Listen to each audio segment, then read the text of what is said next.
right, so what are we going to do today? Well, we're going to talk about open access publishing.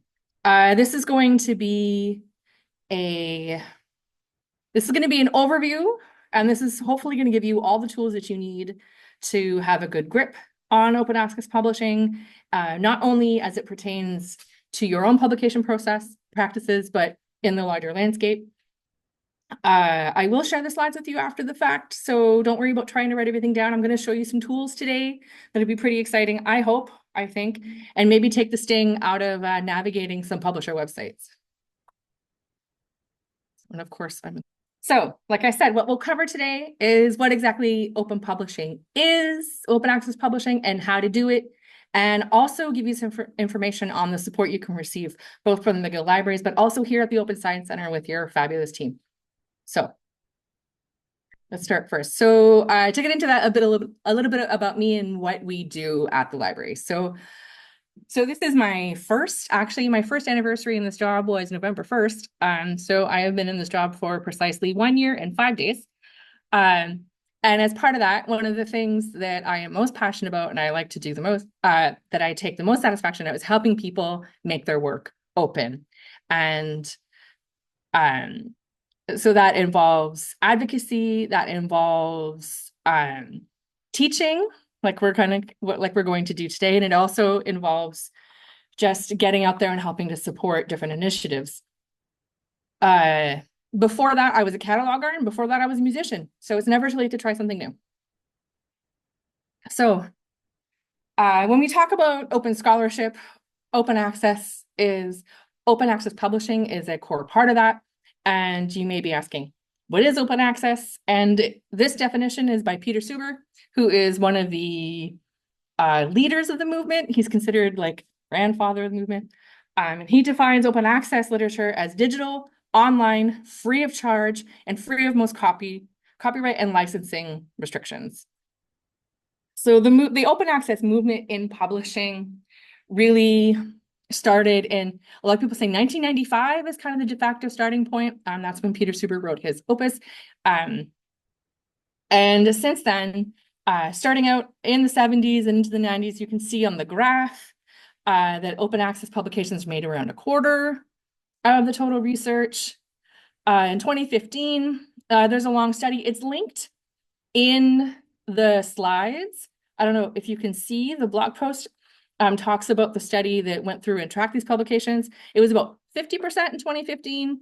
And at that time, this was published in 2018, and they were hopeful that by 2040, everything will be open access.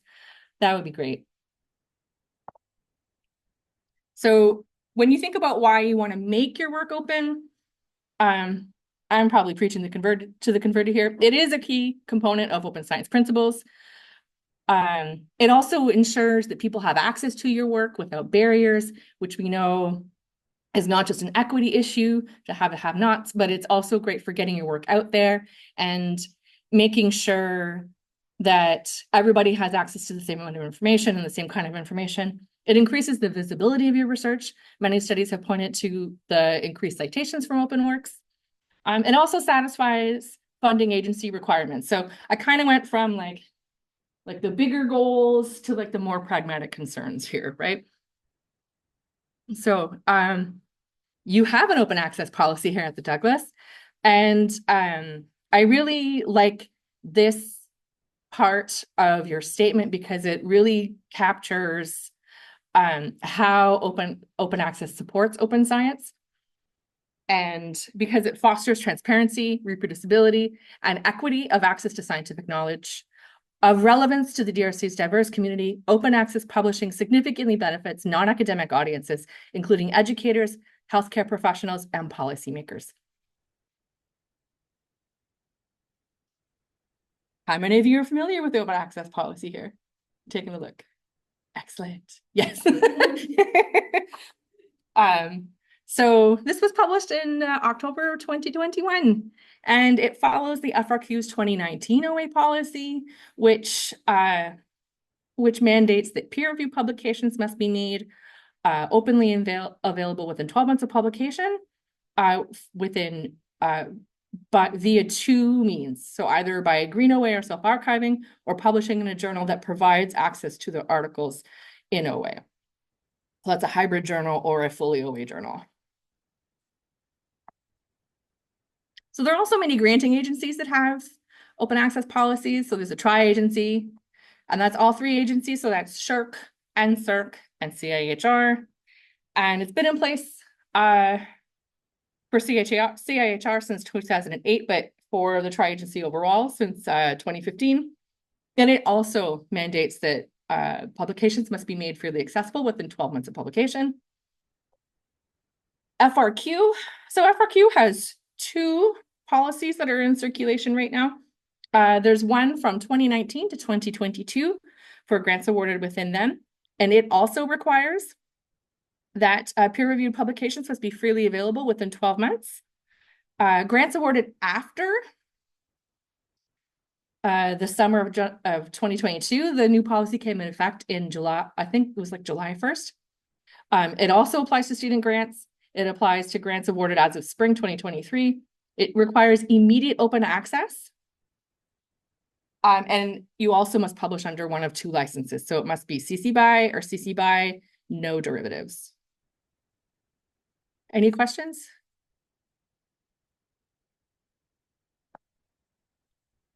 So yeah, the other thing about the FRQ, so with the tri-agency grants, they don't really affect student awards necessarily, but the FRQ does.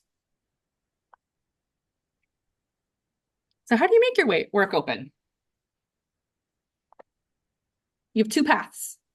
So you can publish in an open access journal, or you can publish in a subscription or closed journal and make a copy open online through self-archiving. So in an open repository like McGill's eScholarship. I'm really happy you've already heard of it. So for Route 1, the way it works is that in an OA journal, it's available instantly, right? Upon publication, it's open access. You don't have to do anything else. The one thing you do need to look for with an open access journal is if there's going to be an article processing charge or an APC, how many, although not every journal is going to charge a fee to publish, and that's called Diamond OA. So some examples of that would be Brain Communications or Santé Mentale au Québec. Any questions about that? So route number 2 is always free, but takes a little work. So it's called green OA or self-archiving. So you publish in a journal, and I have some comments in the chat.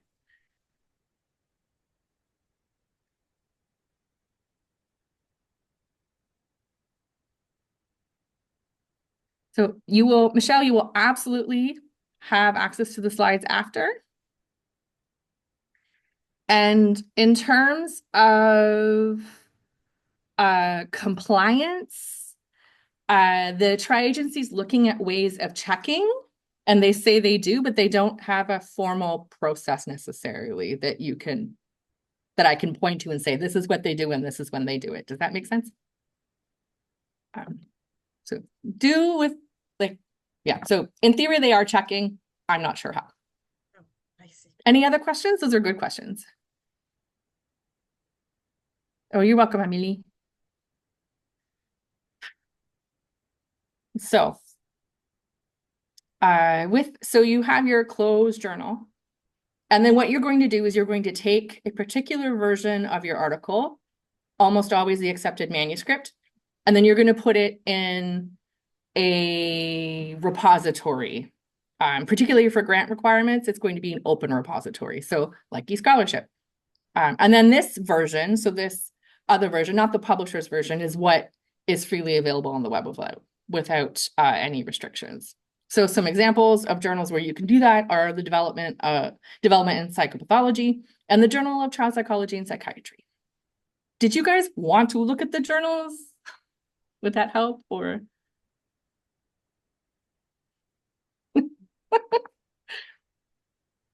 So I can show you a bit what that looks like. So for example, so I took screenshots just in case my internet was dodgy. Although I felt pretty brave about our demos later. So we'll see how that goes. But let's say you publish in the Journal of Experimental Child Psychology, right? And you can see the paywall here, access through your institution, purchase PDF. You don't have to do that, right? See? Because you've put it in eScholarship. We handily have this already deposited. This is like, teaching's like a cooking show with these kinds of things. So you can see here, oh, it's a little small. I'm sorry, guys. But at the bottom, it just says download PDF. And that's the accepted manuscript, and that's what's available. And how people find it is just the way they find everything else, right? So you can drop, in our case, you can drop the title, and that's what's here, title of search. And if you look, we're the first hit because we have very good SEO. But also when you go through in Google Scholar, what Google Scholar does, and I frigging love this, is it is now smart enough to aggregate all the versions together. So you'll see all 6 versions. My animations are not working. That's great. And then when you click on that, it's going to come up with all of them here. You see eScholarship, like the publishers one is up there. I think, yeah, both of them are publishers. There's like the PubMed link. You go down, there's our IR, and you can get it. And this does not, yes, hi. Oh, another question. Oh, good. Thank you. Yes. So Michelle has a question, a comment that says that version must be the pre-proofs version, i.e. accepted. Yes. So that version must be the accepted manuscript. It cannot be the final version that the publisher has accepted unless the says so, which is in very few cases. But yes, it's generally, I do have a little bit about finding that version later on in the talk and with some handy diagrams. So it is that version, but generally it's the one where everything's been done, all except for the copy editing and the layout. So it's the last round of revisions that you send to the editor and they say, great, we're going. That's your accepted manuscript. Does that get to your question, Michelle? Yes, thank you. All right, oops. Just okay. All right. So that's what you put in there. And the version that is going to be permitted is always going to be in your publishing agreement. The publisher agreement will also tell you if there's going to be an embargo. And this is where things get a little sticky because journals have started implementing embargoes that can be over 12 months. So you would not be in compliance with the policy. You'll see Elsevier often imposing a 24-month embargo. So you always have to check. Any questions about that? No? So why do they need to put an embargo? So I said you have to look for fees, and we're going to talk about those in a second.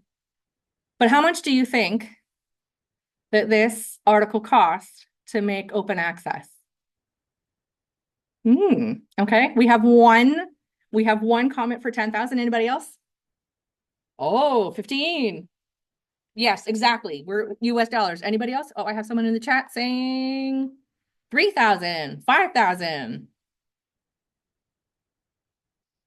So, oops, if I just could use computers today. Sorry, I'm a little flustered. There we go. All right. The answer, come on, work. Oops. Is 12,290 US dollars.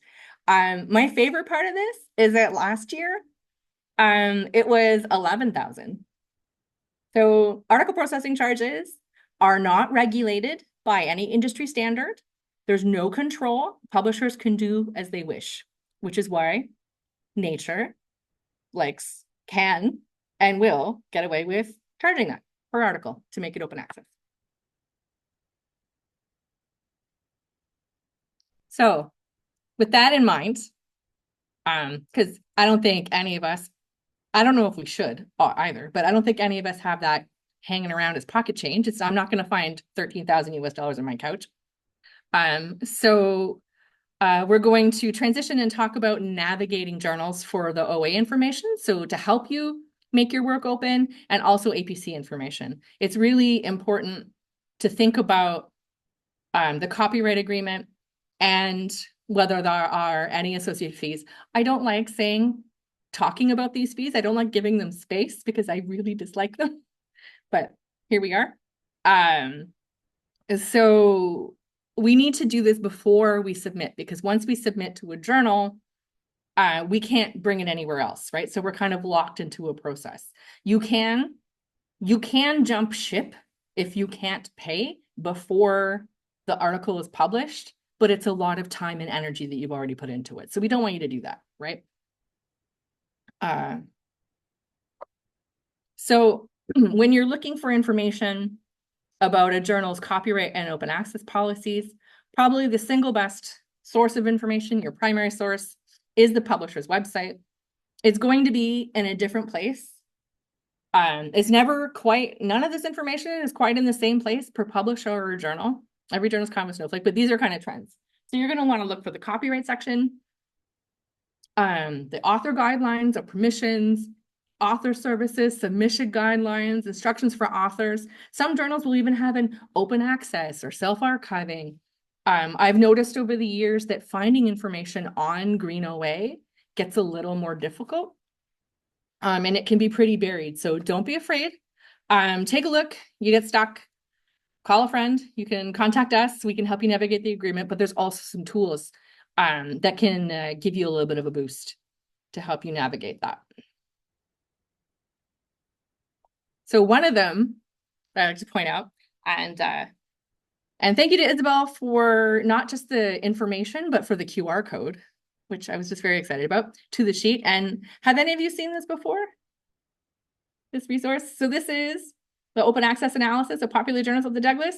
And what it is a comprehensive list of the journals that have at least 4 citations in the last 4 years, like between 2019 and 2023. I don't know why I couldn't say 2023. I was looking at it and it wasn't happening. So we're gonna hop over there. Go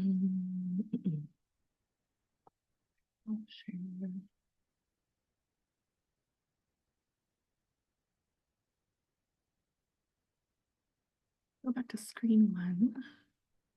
That's not gonna work.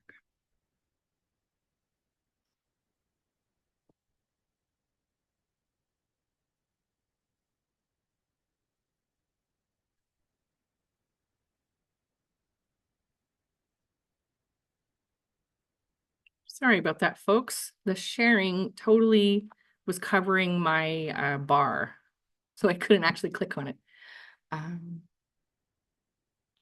Here we go.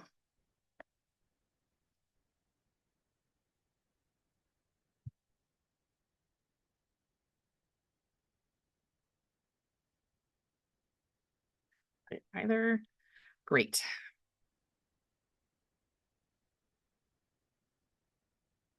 I'm so sorry, folks. Just give me a second.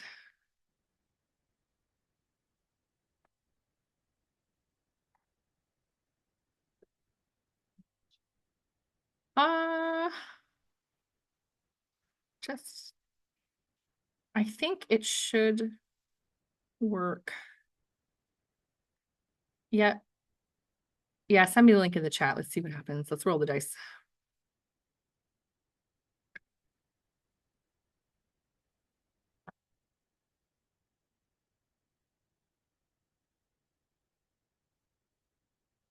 I don't know why it's not working. It's not pasting for me for whatever reason. Come on, buddy.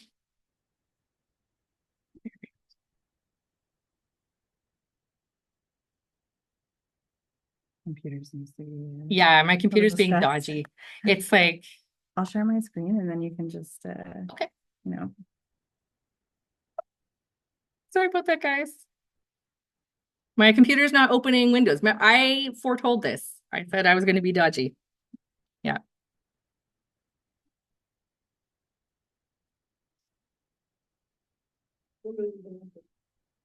Yeah.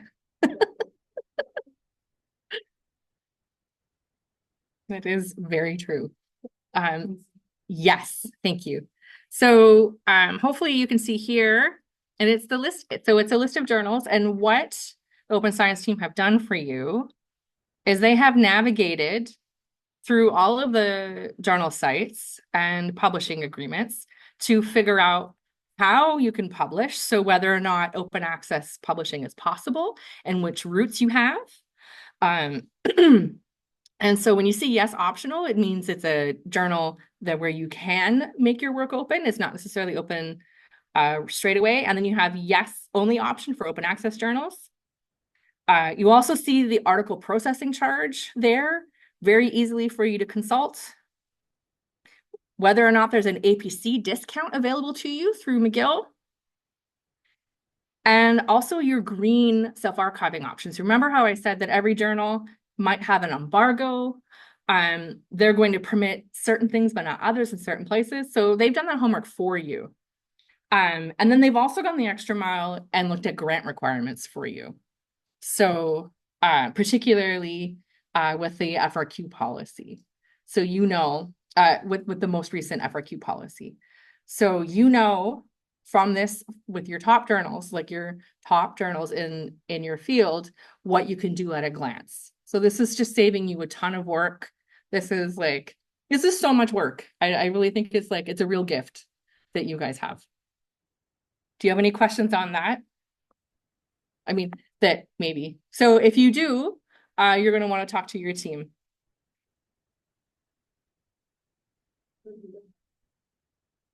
Oh,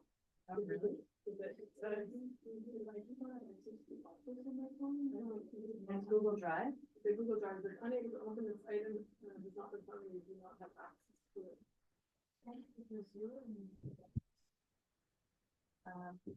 We'll have to double check that. Thank you for that. just technology. Technology. As soon as you have permissions, right? We do our best.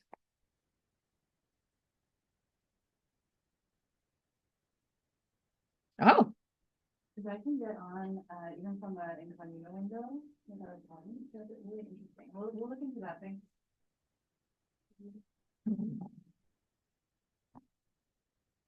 We can share perfect. Oh, here we go.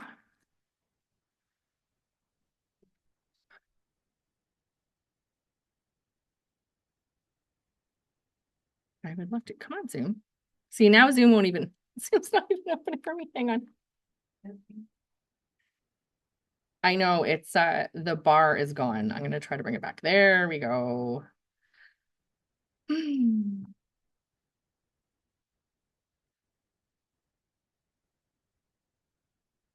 So I hope so. The next section is just site after site. So the next one I'd like to show you. So there may be a time where you don't want to use a journal that is on that list, or that's a better fit.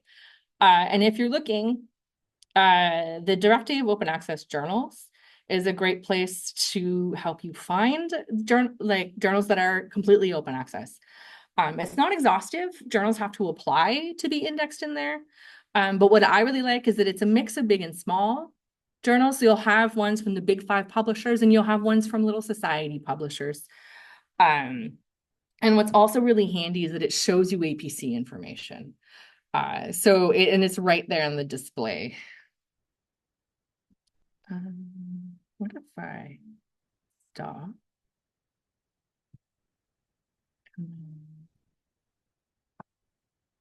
See.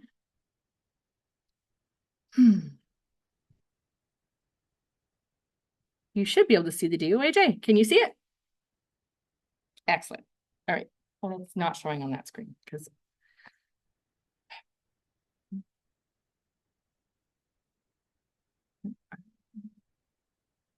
drag it. Yeah, that's what I'm doing. Okay. And then over. And then we'll have a browser over here. It's okay. I promise it's not my first day using Zoom. It's humbling me today. All right, screen 2, here we go.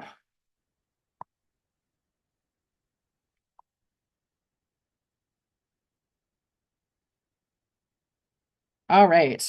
Oh, driving over there. Okay. So Now I get to type backwards. All right. So in here, so I said there were journals big and small, and you can also search by subject if you aren't sure what you want to do. There's like limited indexing. But I just wanted to show you even smaller journals. So the Bernie Journal is just a McGill journal that is joining our program. It is for a society in the humanities. It comes up and you can see that there are no charges. For example, if I did,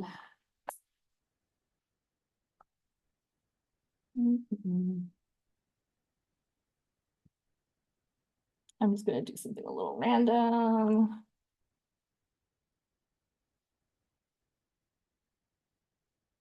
Let's say you don't know what you're doing and you're like, I don't know, psychology, roll the dice. And then what you're going to get, you have a lot of, you can limit to just without fees. If you're like diamond OA is the only way I'm gonna go, no IPCs or bust, you can filter by that. And then this will get you on your way. Again, it's not an exhaustive list. It's not every journal, but it'll help you at least narrow the field a bit if you're like, I don't know where to start. Any questions about the do, AJ? Nope.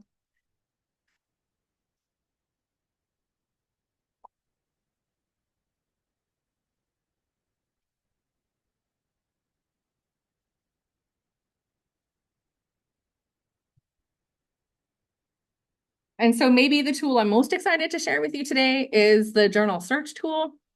It just launched on Thursday of last week, hot off the press.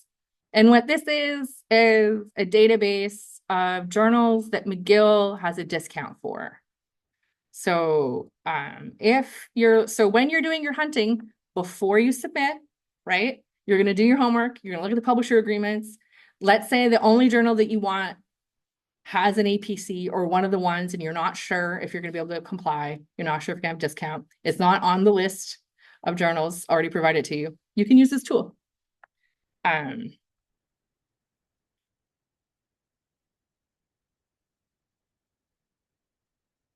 course. I'm just going to drag it over. It almost did it. It opened it in the right browser. It just did it in the wrong place. And so this is what it looks like. It's very lightweight. And you can search by subject. It has a little bit of intelligence to it. If you want an exact phrase, you can use quotes. But it's not very, there we go. Does someone want to give me a journal title just for fun? Awesome. So we're going to go with human brain mapping. And then it goes through. And so I didn't use the quotation marks, so the search is a little fuzzy. I might be like, that's not helping me. So I'll go back. I shouldn't be, but I'm a very lazy searcher. You would think 20 years in libraries would make me more efficient. And so right now, when I do an exact match, I don't find it. There's no Discount. Yeah, so that just means that there's no discount. That doesn't mean that there isn't an open access option.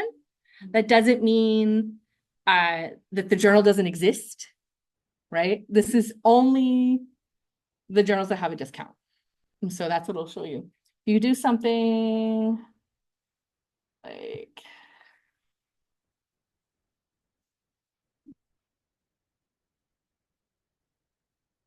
for example, you see the discount. So I was looking for sound studies, and you have a 25% discount, for example. You can also click through because the licensing options, you can also limit by any of these options. So, or you can limit by publishing model or imprint. So maybe you're like, I don't want to use Elsevier, or I only want Elsevier, for example, right? You get to filter it that way. So that's it.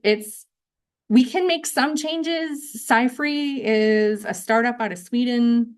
They're not for profit. They're really they're open oriented. We can make some changes, but if you see something and you're curious, bring it on. Otherwise, if it's a tech change or a design change, I can bring it forward for them for review. They're very responsive. Yay, open. Any questions about the tool? Yes. I was wondering how often this would be updated. I don't know how often the agreements change between the different, the different publishing venues, but would it happen right away or once a year? So it can't happen once a year because the agreements change more often than that. They do tend to roll over, particularly for the ones in CRKN. I think they're trying to harmonize them so they all run on the same clock.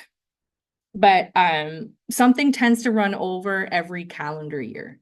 So it tends to be around January. So there'll be a batch. We also add some periodically. For example, the Elsevier agreement was announced. It was signed in February. It wasn't public until like June, but it went retroactively to January 1st of that year. So like they're always, because of it's a lot of legalese and negotiating. So it takes a long time. So getting to your answer, I will have to update it regularly, and that is my goal. Yeah, I was already updating our old lovely janky table, which is still on the internet. It's still there if you want to like a direct link to all the publisher agreements. But yeah. Any other questions?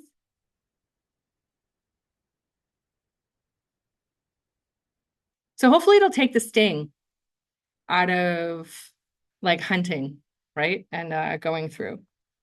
And as always, we still have, you can find the tool and more at our APC support page. That just goes through more of the things with the handy search tips. And also, when you do submit to a journal and you want to use a discount, always use your McGill email if you want the McGill discount. That is how we determine your affiliation. Any questions before we talk about eScholarship? No? Okay. So when we talk about self-archiving, particularly if there are grant requirements, they want you to put it in an open repository. There are lots of places where you can put your article. You're often allowed to put it on your website, for example. Some people like to share their versions of their papers through the various academic social media sites like academia.edu. Those aren't necessarily grant compliant and they're definitely not open. So I'm going to share. I mean, I don't necessarily have a commercial interest, but I am an open access challenger champion and eScholarship champion. I love it. I think it's great. It's our institutional repository. It is free and accessible to anyone, anywhere in the world. There will never be fees. Anyone affiliated with McGill can deposit. So staff, student, researcher, prof, you're with us, you're one of us, come on in. It is open. It's open. It's not only open source and built by our developers, but it is an open repository. And which means it complies with most funding agency requirements that your repository being open. So FRQ, check. A Tri-ISD grant, check. We also are indexed in Google and Google Scholar, and therefore have pretty good SEO. We are on that first page. We are at the top of results for your stuff. And you can check it out. Would you guys like to see eScholarship? Yeah. Yay! All right, it even opened to the right place. So here we are. So you have a few choices in eScholarship. You can browse by category, which are our basic collections. So those are whether you want to search by theses and dissertations, whether you want to search by article.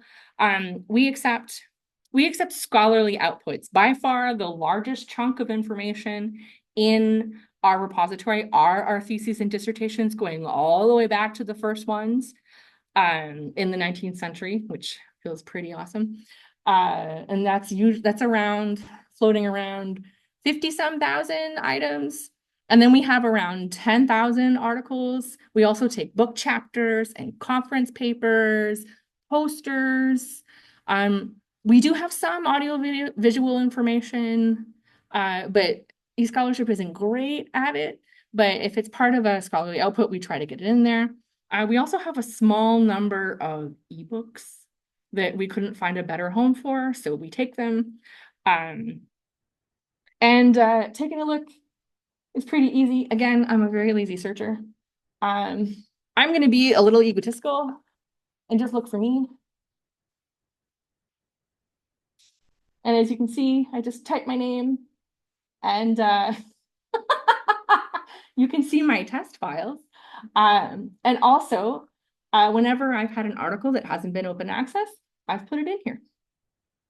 And if any of you have done a graduate degree at McGill, your dissertation or your thesis is in here. So if you're not sure where to start, again, so this is an open, I'm just gonna get my name out of there. This is an open source tool. It was built in-house by our team of developers who did a fantastic job, including building this advanced search from scratch. So we're very proud of that.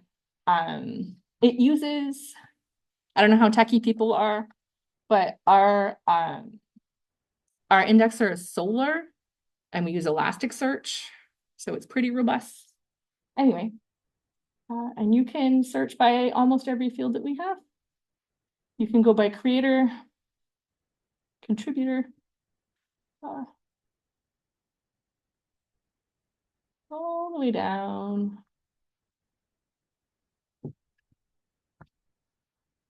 There you are. Any questions? We can browse a collection.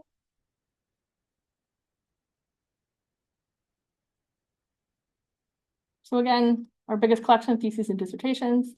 We also accept undergraduate papers. They generally have to be sponsored by a professor, but a lot of like capstone projects or special. Also at the master's level, we take quite a few. And then our research publications. So we have just under 8,800. And then you can go through the collection. And you can surf around that way. But if you have the title or the person's name, the retrieval is quite good. It'll get it. This is better for browsing. If you're like, how many of X are in here? Or how many theses are out of this department, right? Any questions about eScholarship? Yeah, go for it.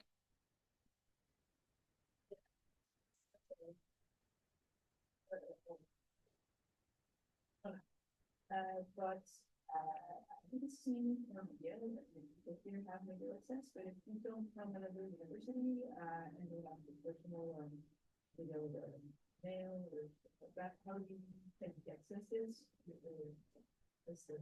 So, okay, so the question is, if I'm not from McGill, can I access this? So you can, so it's freely on the web. You can read it, you can look at the information, you can ask us questions about it. If you are at another institution, your institution almost certainly has an institutional repository. And so the way that we work, the way that we generally work is that you go where you're affiliated. But if you're here, you're a research assistant through McGill, right? You have that affiliation. No one else will take your stuff. I'm not going to turn you away, right? The idea is to get the work up there, but we just kind of have like an agreement that like, so it's not completely willy-nilly and overloading people necessarily. We try to ask you to go to your home institution. And if you didn't know how to do that, I would connect you. And I've done that for people. You're welcome. Of course.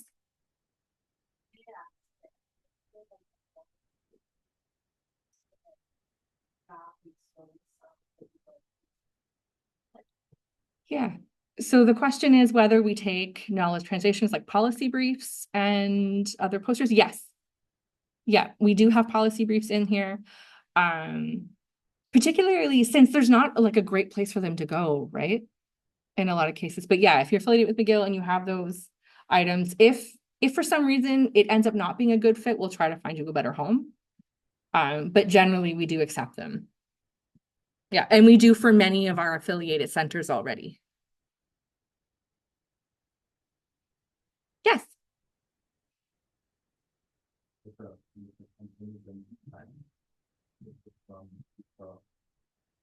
Oh, peux-tu le répéter un peu plus fort, s'il vous plaît?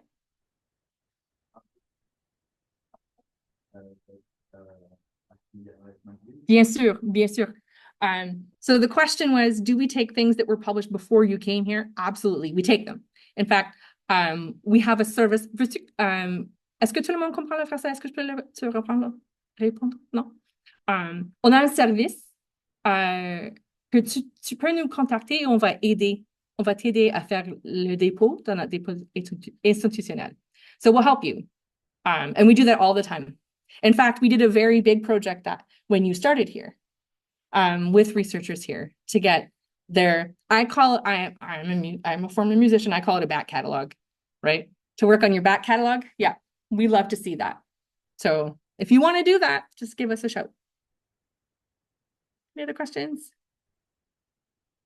Oh, awesome. I'm so glad you guys are excited about it.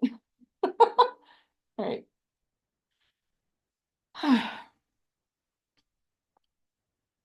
So a quick note. So I said not everything is open. So a lot of people ask about ResearchGate and academia.edu. I don't know, like ResearchGate never leaves me alone. I don't know if people actually use it anymore.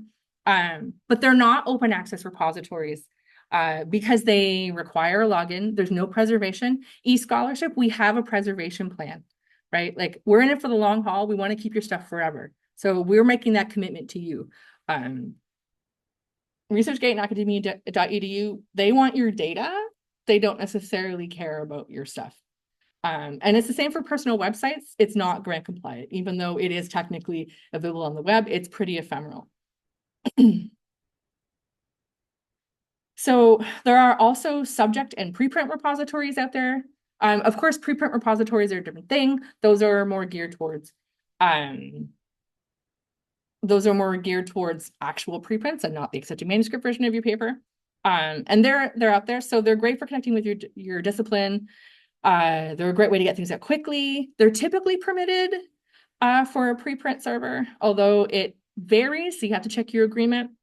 And also it's not always certain whether or not it's going to meet the tri-agency or FRQOA policies because you can't have a login and some only permit uploading the preprint version because in order to be grant compliant, it has to be the accepted manuscript version. So the version after peer review. I won't go over this list, but it's here in the slides for you for later. These are some of the more popular ones and whether or not they comply. So we've danced around a lot of article versions. And so now I'm going to kind of help you navigate those. So this awesome diagram made by my predecessor, I'm just going to click through really quickly, outlines the entire publication process in a nutshell, right?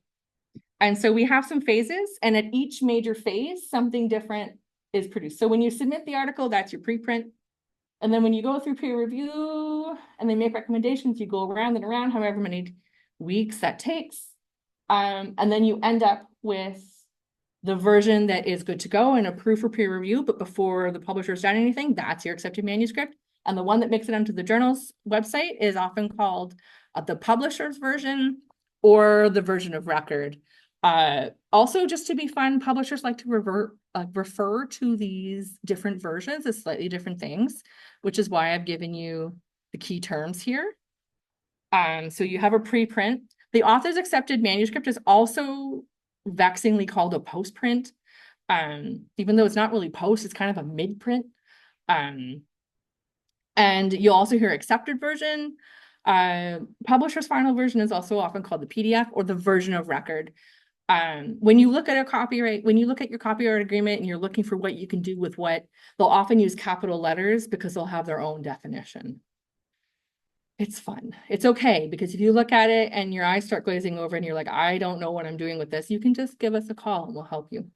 I do that with our copyright librarian all the time for my own stuff.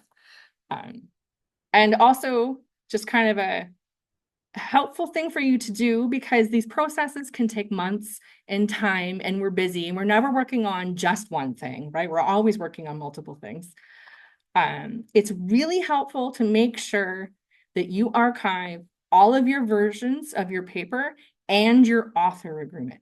Print that, screenshot it, get it there, put it all in a folder and make sure you have everything. So when it comes time for you to deposit When it comes time for you to make that choice about green or other things, you have all the information there. We can find it. We can find it almost all the time. The worst thing that happens is we call the publisher and be like, guys, help us. But it can take time, and our time is precious, right? Like, I want you to do other things with your time other than ripping your hair out about this. So archive your versions in your author agreements. Any questions? All right. So your accepted manuscript, just a little primer. Like I said, you go through the peer review, you go through everything, and right before when you finally get the all clear from the editor, before you see a proof, before you see anything in the layout, that is an accepted manuscript. That is almost always a Word document. Sometimes it's not, because there's exceptions everywhere. But generally, this is to help you tell the difference between the two. So, like I said, it's not the proof. It's often a Word doc. And there are times where you can retroactively find it in the publisher system. There is an online guide. It's a little old, but it's still pretty accurate. The platforms haven't changed that much. But again, we have options. If you just can't find it, we'll try our best to get it for you. We'll work with the journal if we have to. Some systems just keep everything locked and you have to contact them anyway. Any questions? I know we're getting close. So in terms of finding help, you've got choices. So you have your open science team here. They're here to give you help with OA and other open science practices, right? And they're also going to help you identify your closed articles. There's a guidance webpage with a link, and this is going to give you some best practices. The guide is excellent. Did you want me to open up and take a look with everybody? Okay. They have all the information you need about article versions and best practices for publishing and links to resources. It's a very thorough guide. On our end, we have a few services. So eScholarship is, well, rude. Okay. Sorry, it's telling me I'm almost out of time. So we have many services that we like to offer. So we do an open access review. We will go through your CV for you and help you figure out what can be made open. We also do a journal policy analysis. So I almost want to just have a sign that comes with me everywhere, and it's like, read the policies on OA before you submit. So when you're hunting, when you have your article idea and you're shopping around for a journal, you can send us a list of things you're thinking about, and we'll go over it for you. We'll tell you if it complies with the grant that you're with. We're always happy to do that. Also with our service, if you do decide, you know what, it's time, I got to open my stuff, and you're going to deposit with us, we take care of the copyright permissions for you. So we'll review those agreements and we will handle the embargoes for you. So if you give us something and there's a 24-month embargo, we can set it in the system. It's not perfect. We still have to turn it on, but the system will tell us that it's ready to be turned on.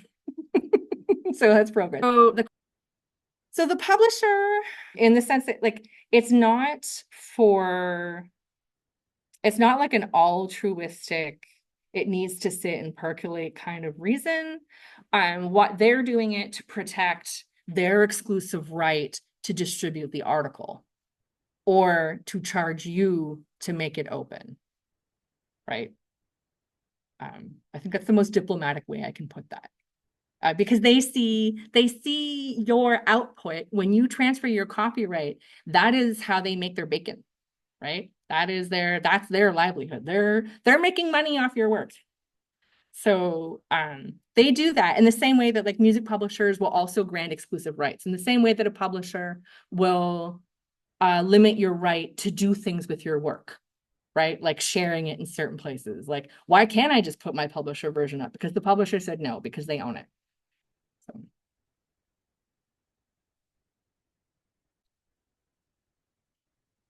Anything else? Oh, you're welcome. It's really a bit grim. So maybe on a slightly lighter note, this is a little this is more like open access publishing, maybe adjacent for you at this point. This may not interest you at all, but another way that we support open access is through the Scholarly Journals program.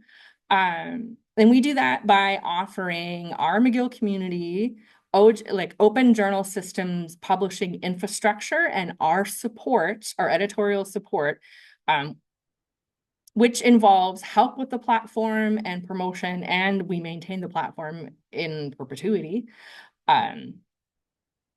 free of charge, right? Like we're giving that labor free of charge to help them be diamond open access journals. So right now we have 17, soon to be 18.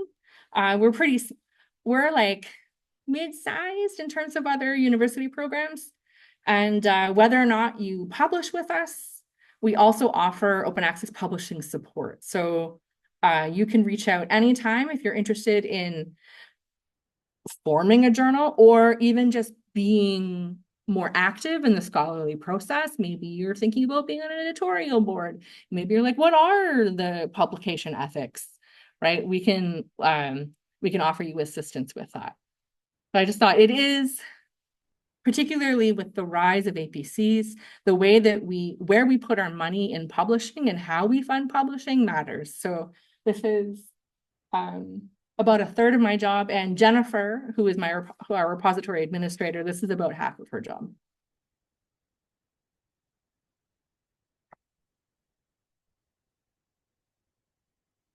And then we're at big questions.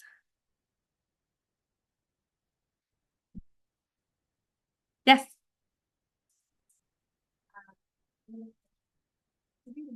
Yeah. Yeah.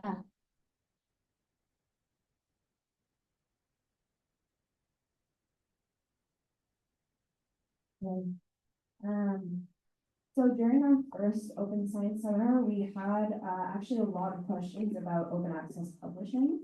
And while this is not my circumstance, I know that a lot of trainees actually do want to publish openly, but their supervisor does not. So what would be your advice in those cases? Oh man.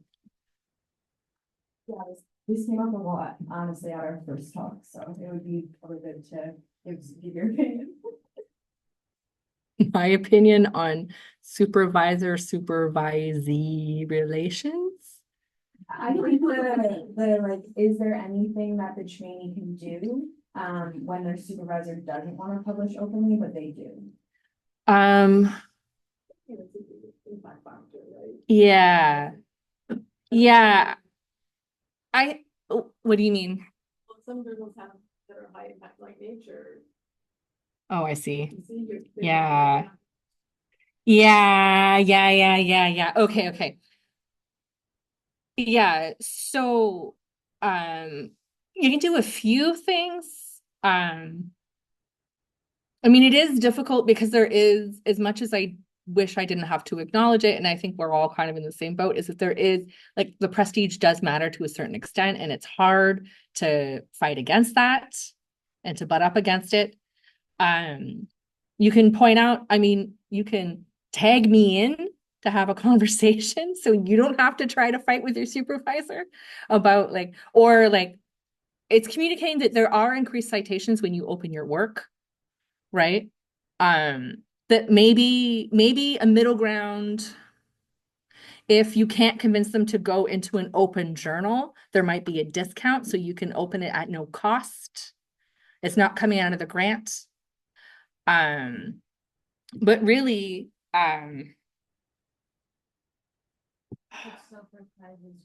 exactly.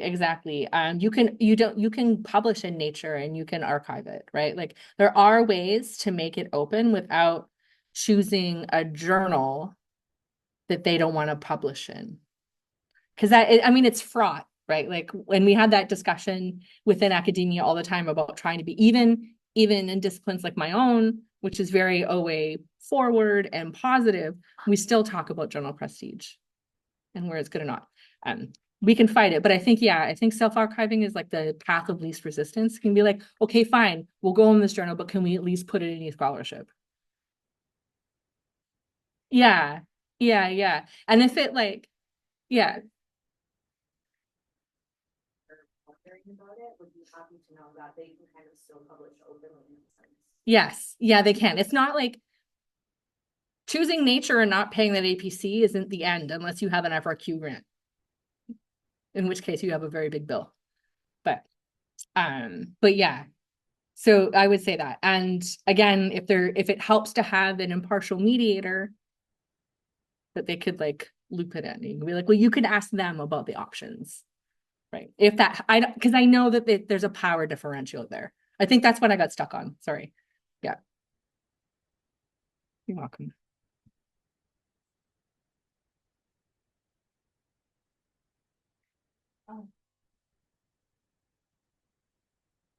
So I really love the idea of McGill Scholarship and publishing kind of green open access.